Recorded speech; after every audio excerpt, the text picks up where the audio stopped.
Hello students, welcome back to Mehta School Digital Classes. How are you? I hope all are fit and fine. Students, today we are going to study of our topic breathing and respiration. Students, you have already discussed in last video basic introductions of breathing and respiration.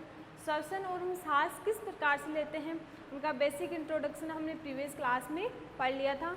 ठीक है, आज हम पढ़ेंगे इनमें क्या क्या differences हैं, breathing कितने टाइप का होता है, रेस्पायरेशन क्या होता है, आज डिटेल से स्टडी करेंगे. देखो फर्स्ट टॉपिक अपना है इसमें difference between aerobic and anaerobic respiration. आज हम पढ़ेंगे कि जो वायवीय और अवायवीय जो श्वसन है उनमें क्या क्या डिफरेंस है. आज इन दोनों में डिफरेंस देखेंगे कि वायवीय श्वसन क्या है, एरोबिक रेस्पायरेशन क्या होता है एंड एनएरोबिक अवायवीय श्वसन क्या होता है. ठीक है, तो फर्स्ट पॉइंट अपना एरोबिक रेस्पायरेशन. इसमें देखेंगे एरोबिक रेस्पायरेशन का मतलब होता है वायवीय श्वसन, ऐसा श्वसन जो किसकी प्रेजेंस में हो, ऑक्सीजन की प्रेजेंस में. नाम से स्पष्ट हो रहा है कि एरोबिक मतलब वायवीय श्वसन जो ऑक्सीजन की प्रेजेंस में होने वाला श्वसन वायवीय श्वसन कहलाता है. तो इसको हम बोलते हैं वायवीय श्वसन. ठीक है, तो देखो it take place in the presence of oxygen. वह श्वसन जो किसकी प्रेजेंस में हो, ऑक्सीजन की प्रेजेंस में हो, क्या होता है, एरोबिक रेस्पायरेशन. इसी का देखो एनएरोबिक रेस्पायरेशन क्या होता है, अवायवीय श्वसन. अवायवीय मतलब जो बिना ऑक्सीजन की प्रेजेंस में नहीं होता है, जिसको ऑक्सीजन की रिक्वायरमेंट नहीं होती, वो क्या होता है, अवायवीय श्वसन. ठीक है, तो इसको बोलते हैं अवायवीय श्वसन. बिना ऑक्सीजन की प्रेजेंस में होने वाला श्वसन एरोबिक या अवायवीय श्वसन कहलाता है. ठीक है, देखो तो इसको हम बोलेंगे कि it takes place in the absence of oxygen. क्या बोलेंगे,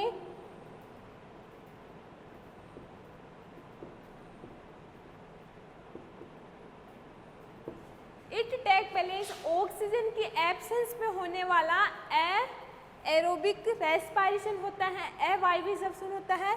और ऑक्सीजन की प्रेजेंस में होने वाला वायवीय श्वसन जिसको हम बोलते हैं एरोबिक रेस्पायरेशन. समझ में आ गया. फर्स्ट डिफरेंस क्या है, जो एरोबिक रेस्पायरेशन होता है वो किसकी प्रेजेंस में होता है, ऑक्सीजन की प्रेजेंस में, जबकि जो एनएरोबिक रेस्पायरेशन होता है वो किसकी प्रेजेंस में होता है, ऑक्सीजन की एब्सेंस में. समझ में आ गया first point.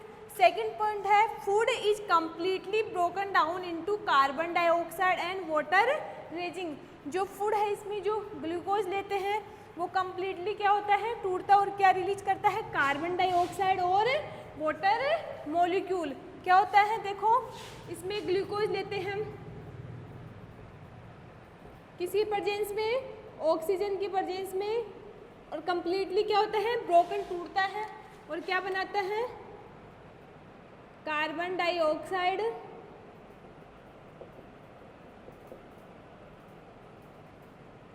Plus water molecule. समझ में आ गया कि जो एरोबिक रेस्पायरेशन होता है, जो वायवीय श्वसन होता है, उसमें जो ग्लूकोज होता है, जो फूड होता है, वो कम्प्लीटली क्या होता है, ब्रोकन होता है किसकी प्रेजेंस में, ऑक्सीजन की प्रेजेंस में, और क्या होता है, कार्बन डाइऑक्साइड और वाटर रिलीज करता है. जैसे फॉर्मूला होता है C6H12O6, किसकी प्रेजेंस में लेंगे हम, ऑक्सीजन की प्रेजेंस में.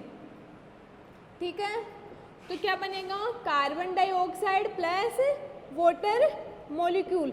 अब देखो हम फॉर्मूले की वैलेंसी देखते हैं. इसमें कार्बन के कितने मोल हैं, 6, तो यहाँ पे क्या लगाएंगे, 6. कार्बन के कितने मोल, 6. हाइड्रोजन के कितने मोल हैं, 12, तो यहाँ पे क्या लगाएंगे, 12. ठीक है, ऑक्सीजन के कितने मोल हैं, 6. ठीक है, ऑक्सीजन के कितने मोल हैं, 6, तो यहाँ क्या लगाएंगे हम, 6. समझ में आ गया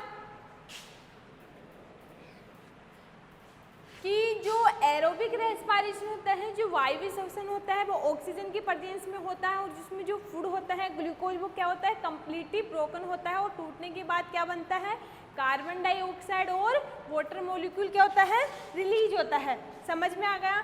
जबकि जो अवायवीय श्वसन होता है उसमें क्या होता है, अवायवीय श्वसन में देखो फूड, इसमें भी वही क्या लेते हैं, ग्लूकोज।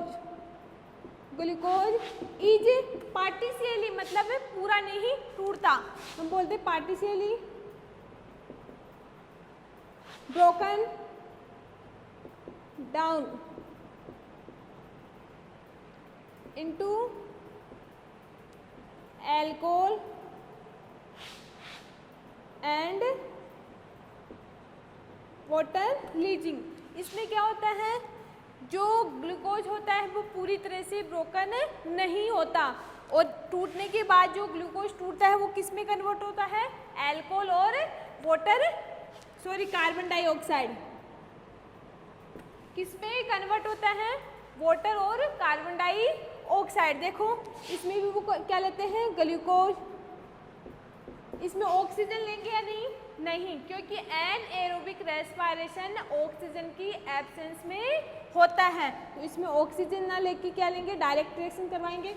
एंजाइम्स होते हैं, ठीक है, जाइमेज होते हैं, एंजाइम्स होते हैं। ग्लूकोज टूटेगा क्या बनाएगा, अल्कोहल प्लस कार्बन डाइऑक्साइड। देखो ग्लूकोज का फॉर्मूला वही C6H12O6, बिना ऑक्सीजन के प्रेजेंस में करवाएंगे तो क्या बनेगा, एल्को H5OH प्लस CO2। अब इसकी कार्बन की वैलेंसी देखते हैं हम, तो वैलेंसी देखने पे क्या होता है, देखो कार्बन के कितने मोल, कार्बन के कितने मोल है 6, तो कितने हुए 2, ये 2, ठीक है। हाइड्रोजन के कितने मोल है 12 है, तो 10 और 1 ये 12, ठीक है। ऑक्सीजन के कितने मोल हैं 6, समझ में आ गया। इसके बाद देखो जो एरोबिक रेस्पिरेशन होता है उसमें क्या होता है, मोर एनर्जी रिलीज। जब ग्लूकोज का फॉर्मूला कंप्लीटली ब्रोकन होगा तो एनर्जी की भी रिक्वायरमेंट ज़्यादा होगी, तो हम बोलते हैं कि बाइवीय section aerobic respiration is more energy release होती है, ठीक है। समझ में आ गए कि एरोबिक रेस्पिरेशन कंप्लीटली ब्रोकन होता है, उसमें जो फूड होता है वो कंप्लीटली ब्रोकन होता है, तो ब्रोकन के लिए कंप्लीटली ब्रोकन होगा तो एनर्जी भी क्या होगी, मोर रिलीज होगी। जबकि जो एनएरोबिक रेस्पिरेशन होता है, अवायवीय श्वसन होता है, उसमें क्या होता है, लेस एनर्जी रिलीज्ड। क्या होता है, क्योंकि जो अवायवीय श्वसन में जो फूड होता है वो क्या होता है, पार्टिशियली ब्रोकन होता है, पूरा नहीं टूटता है, तो एनर्जी भी हमें कम रिक्वायरमेंट होती है। समझ में आ गए कि एरोबिक और एनएरोबिक रेस्पिरेशन क्या होता है, जो ऑक्सीजन की प्रेजेंस में होता है वो एरोबिक रेस्पिरेशन, जो ऑक्सीजन के एब्सेंस में हो वो एनएरोबिक रेस्पिरेशन। जो एरोबिक रेस्पिरेशन होता है उसमें जो ग्लूकोज होता है वो कम्प्लीटली ब्रोकन होता है, वो ब्रोकन होने के बाद क्या देता है, कार्बन डाइऑक्साइड और वाटर मॉलिक्यूल रिलीज करता है, ठीक है। इसके बाद जो कि एनएरोबिक रेस्पिरेशन होता है उसमें ग्लूकोज मॉलिक्यूल पार्टिशियली मतलब पूरा ब्रोकन नहीं होता और टूटने के बाद क्या देता है, अल्कोहल प्लस कार्बन डाइऑक्साइड। जो एरोबिक रेस्पिरेशन होता है उसमें कम्प्लीटली अगर ग्लूकोज मॉलिक्यूल टूटेगा तो किसकी रिक्वायरमेंट होगी, मोर एनर्जी रिलीज होगी। जबकि जो एनएरोबिक रेस्पिरेशन होता है वो पार्टिशियली ब्रोकन होता है तो लेस एनर्जी रिलीज होगी। समझ में आ गया दोनों में डिफरेंस। अब पढ़ेंगे हम difference between breathing and respiration. अब पढ़ेंगे हम ब्रीथिंग एंड रेस्पिरेशन में क्या अंतर है, समझे।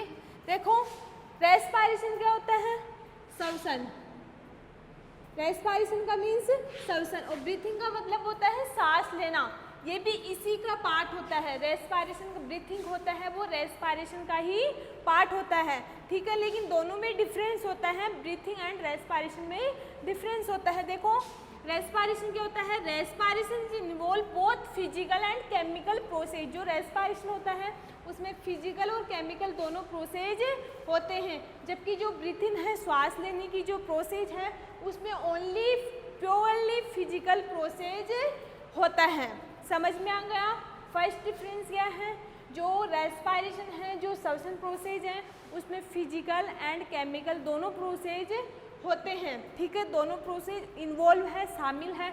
जबकि जो ब्रीथिंग है, जो श्वास लेने का जो प्रोसेस है, उसमें ओनली फिजिकल प्रोसेस इन्वॉल्व है। समझ में आ गया फर्स्ट पॉइंट। सेकंड पॉइंट है respiration involve oxidation of food to release energy.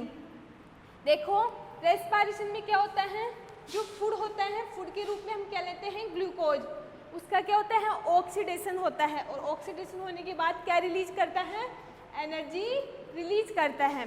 क्या रिलीज करता है, रेस्पायरेशन में फूड का क्या होता है, ऑक्सीडेशन होता है और एनर्जी रिलीज करता है। जबकि देखो breathing is the action of taking in oxygen and giving out carbon dioxide. देखो रेस्पायरेशन में तो फूड का क्या होगा, ऑक्सीडेशन होगा और एनर्जी रिलीज करेगा, ठीक है। जबकि जो श्वास लेने का प्रोसेस होता है, उसमें हम क्या करते हैं, O2 को तो क्या लेते हैं, अंदर लेते हैं, ठीक है, O2 को क्या लेते हैं, अंदर लेते हैं, टेकिंग द ऑक्सीजन, O2 को लेते हैं और किसको रिलीज करते हैं, कार्बन डाइऑक्साइड को। समझ में आ गया।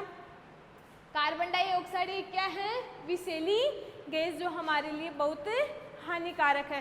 तो आपको ये पता होना चाहिए कि ब्रीथिंग के दौरान हम किसको अंदर और किसको बाहर करते हैं। तो ब्रीथिंग के दौरान O2 को क्या करते हैं, अंदर लेते हैं, टेकिंग करते हैं, और जबकि जो CO2 होती है, कार्बन डाइऑक्साइड, जो एक विषैली गैस है, उसको बाहर करते हैं। किस प्रोसेस के दौरान, ब्रीथिंग प्रोसेस के दौरान, जो क्या होता है, प्योरली फिजिकल प्रोसेस होता है।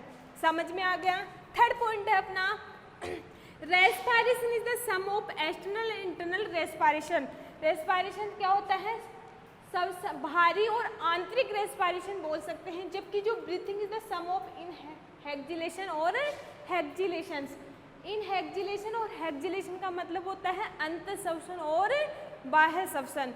जो ब्रीथिंग होता है उसमें हम जो श्वास लेते हैं वो दो टाइप से लेते हैं, इनहेक्जिलेशन अंत श्वसन श्वास लेने की क्रिया और हेक्जिलेशन श्वास छोड़ने की क्रिया। समझ में आ गई। इनहेक्जिलेशन और हेक्जिलेशन मीन्स इनहेक्जिलेशन श्वास को अंदर लेना, सांस को खींचना, जबकि हेक्जिलेशन सांस को बाहर निकालना। समझ में आ गया, वो क्या होता है, हेक्जिलेशन। तो is the process of breathing. Fourth point अपना रेस्पायरेशन रिलीज एनर्जी। रेस्पायरेशन में क्या होता है, किसका ऑक्सीडेशन होता था, फूड का ऑक्सीडेशन होता था। फूड में हम क्या लेते थे, ग्लूकोज, तो क्या रिलीज करते थे, एनर्जी। जबकि इसमें फूड का ऑक्सीजन ना होकर क्या होता था, ऑक्सीजन को हम टेकिंग करते थे और जबकि गिविंग करते थे कार्बन डाइऑक्साइड। तो इसमें क्या होता है, breathing does not release any energy. जबकि ब्रीथिंग में कोई एनर्जी रिलीज नहीं होती, उसमें तो ओनली O2 को अंदर लेना और कार्बन डाइऑक्साइड को बाहर छोड़ना, यही प्रोसेस होता है। समझ में आ गया। इसके बाद फिफ्थ पॉइंट है अपना respiration take place in all cell of the body. Yes, जो रेस्पायरेशन होता है, जो श्वसन होता है, all cells of the body, हमारी बॉडी में जितनी भी सेल्स होती है उन सब में ये प्रोसेस होता है। समझ में आ गए। जब भी हम श्वास प्रोसेस कंप्लीट करते हैं, जब भी हम श्वसन लेते हैं, तो हमारी ये जो प्रोसेस होता है वो क्या होता है, सेल्स ऑफ द बॉडी, हमारी शरीर में जो कोशिकाएं पाई जाती है उन सब में होता है। जबकि ब्रीथिंग क्या होता है, breathing take place only in the organs involve in the breathing. Breathing में क्या होता है, ओनली ऑर्गन्स इन्वॉल्व होते हैं। ठीक है, आपको ये भी पता होना चाहिए कि जो सेल्स होती है और ऑर्गन्स होते हैं उन दोनों में डिफरेंस होता है। तो आपको देखो दोनों में क्या है, जो रेस्पायरेशन होता है उसमें सेल इन्वॉल्व होती है और जबकि इसमें ऑर्गन्स। समझ में आ गया। Fifth point. सिक्स पॉइंट अपना respiration involve breathing and oxidation of food inside the cell. जबकि जो ब्रीथिंग होता है पार्ट ऑफ द रेस्पायरेशन, जो ब्रीथिंग है एक प्रकार से रेस्पायरेशन का ही पार्ट होता है। समझ में आ गए कि रेस्पायरेशन और ब्रीथिंग दोनों एक ही चीज़ है, लेकिन दोनों में डिफरेंस है। कि ब्रीथिंग का मतलब क्या होता है, फूड का ऑक्सीडेशन होता है, जबकि उसमें O2 टेकिंग करते हैं और CO2 गिविंग करते हैं, CO2 छोड़ते हैं। समझ में आ गए दोनों में difference, aerobic and anaerobic respiration and respiration and breathing. Okay.